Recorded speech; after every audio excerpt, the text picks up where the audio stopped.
আসসালামু আলাইকুম। আজকে দেখাবো হাঁসের ব্রুডিং করার সময় কী কী যত্ন করতে হয় তার একটা অংশ। হাঁস ব্রুডিং চলাকালীন সময়ে প্রচুর পায়খানা করে, পটি করে। আমরা কাঠের গুঁড়া দিয়েছিলাম চিটা না পাওয়ার কারণে, মানে ধানের যে তুষ, ধানের গুঁড়ার পরিবর্তে, চিটার পরিবর্তে আমরা কাঠের গুঁড়ার উপরে চটের ছালা, সিমেন্টের শুকনো ছালা এগুলো বিছিয়ে দিতাম। তার উপর তারা প্রচুর পটি করতো। আমরা প্রত্যেক দিন একবার করে চেঞ্জ করতাম।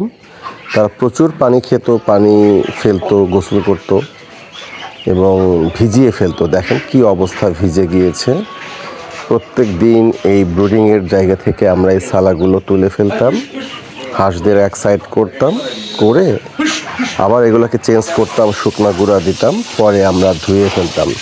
দেখেন কি পরিমাণ প্রত্যেক দিনের এই খাবার পরে তারা যে পটিগুলো করতো, অনেক মোটা একটা লেয়ার তৈরি করতো চটের ছালা। আর এটা ধোয়া খুব কষ্ট হতো।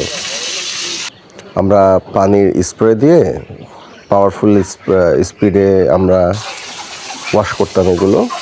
দেখেন কত ছালা বা চট ইউজ করতে হতো শুধু হাঁসের ব্রুডিংয়ে দেওয়ার জন্য।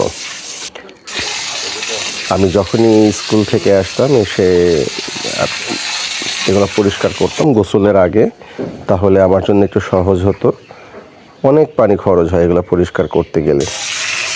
আর আসলে আমি হাঁসগুলোকে খুব যত্ন করে, আর যে কোনো পশু পাখিদেরকে আমি চেষ্টা করি যতটা যত্নে রাখা যায়। এদেরকে বিভিন্ন ধাপে ধুয়ে ক্লিন করে তারপরে আবার জীবাণুনাশক দিয়ে শুকানো হয়। ব্রুডিং চলাকালীন খুব কষ্ট করতে হয়।